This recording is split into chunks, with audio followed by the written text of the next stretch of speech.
జాతక కథ. లంచగొండి. బ్రహ్మదత్తుడు కాశీరాజ్యాన్ని పరిపాలించే కాలంలో బోధిసత్వుడు ఆయన వద్ద త్రయాధికారిగా ఉండేవాడు.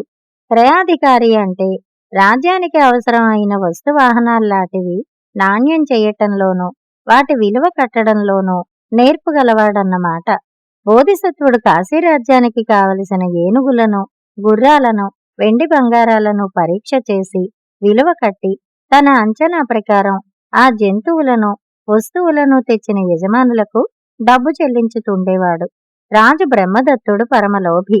ఈ క్రయాధికారి కొనే ప్రతి వస్తువుకు ఎక్కువ ధర చెల్లిస్తున్నాడని కొందరంటున్నారు. ఇది నిజమే అయి ఉండాలి. ఇలా అయితే త్వరలోనే నా రాజ్యం దివాలా ఎత్తుతుంది. రాజు ఒకనాడు ఇలా ఆలోచిస్తూ ఉద్యానం వైపు కిటికీ రెక్కలు తెరిచాడు. అక్కడ ఎండలో ఎంతో శ్రమిస్తూ చెట్లకు నీళ్లు పోస్తున్న వాడొకడు ఆయన కంటపడ్డాడు.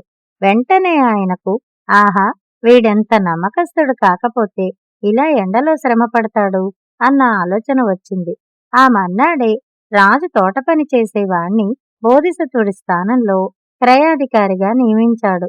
ఈ కొత్తవాడు తన బుద్ధి కుశలత వల్ల వస్తువుల క్రయం చేయటంలో యుక్తి చేసి తనకు లాభసాటిగా వ్యవహరిస్తాడని రాజు ఆశ.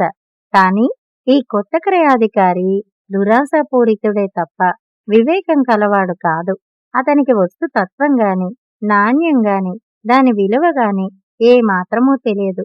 అందుచేత ఏనుగులు, గుర్రాలు బేరం చేయవలసి వస్తే తన బుద్ధికి ఏమి తోస్తే అది అడగడమే తప్ప ఒక సరి అయిన పద్ధతి, అంచనా ఉండేది కాదు.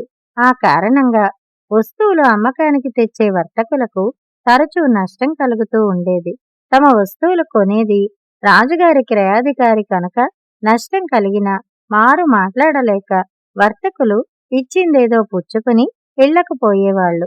ఒక రోజున ఉత్తర దేశం నుంచి ఒక అశ్వవర్తకుడు 500 మేలుజాతి గుర్రాలను తీసుకుని కాశీరాజు వద్దకు వచ్చాడు.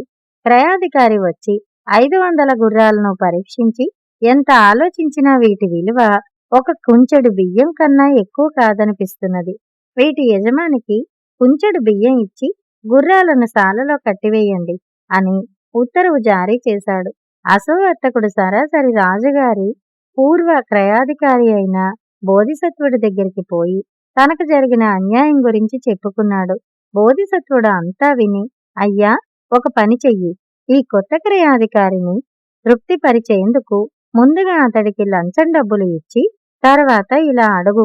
నా గుర్రాలకు తమరు కట్టిన కుంచెడు బియ్యం విలువ న్యాయంగానే ఉంది.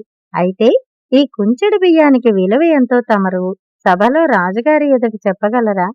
ఇందుకు క్రయాధికారి అంగీకరిస్తే అతన్ని రేపు రాజుగారి దగ్గరికి తీసుకుపో. ఆ సమయంలో నేను అక్కడే ఉండి నీకు న్యాయం జరిగేలా చూస్తాను అన్నాడు. బోధిసత్వుడు చెప్పినట్టుగా ఆ అశ్వవర్తకుడు అప్పటికప్పుడే క్రయాధికారి దగ్గరకు బయలుదేరి వెళ్లి అతడికి లంచంగా కొంత డబ్బిచ్చి బోధిసత్వుడు అడగమన్న విధంగా అడిగాడు.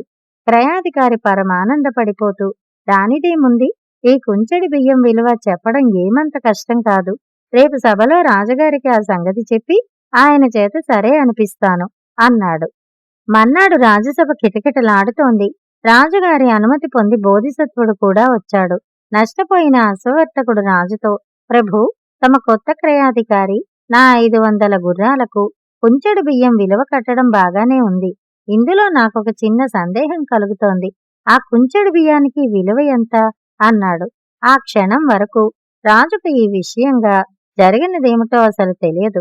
ఆయన ఆశ్చర్యపోతూ కొత్త క్రయాధికారిని 500 గుర్రాల విలువ ఎంత కట్టావు అని అడిగాడు. కుంచెడు బియ్యం ప్రభు అన్నాడు విక్రయాధికారి తొణక్కుండా. అలాగా, 500 గుర్రాల విలువ కుంచెడు బియ్యం అయితే ఆ కుంచెడు బియ్యం విలువ ఎంత అన్నాడు రాజు.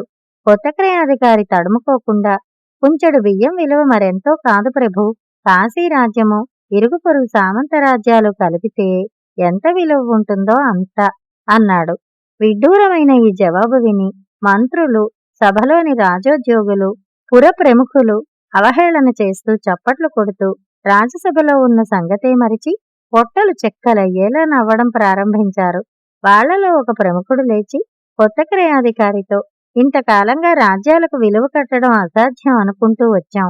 కాని కాశీ రాజ్యాన్నంతా కలిసి కుంచెడు బియ్యం విలువ చేస్తుందని నీ వల్ల ఇప్పుడే తెలుసుకున్నాం. ఆహా, నీ తెలివితేటలు అద్భుతం! ఎంత గొప్ప వివేకివి!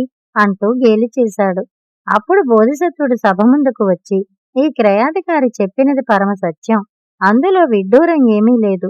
అతన్ని చూసి నవ్వకండి. 500 గుర్రాలు ఒక కుంచెడు బియ్యం విలువ అన్నాడు. ఒక కుంచెడు బియ్యం విలువ కాశీరాజ్యము సామంత రాజ్యాలు కలిపినంత అని చెప్పాడు. దీన్ని బట్టి ఆ 500 గుర్రాల విలువ కాశీరాజ్యము సామంత రాజ్యాలు కలిపినంత అని అర్థమవుతున్నది.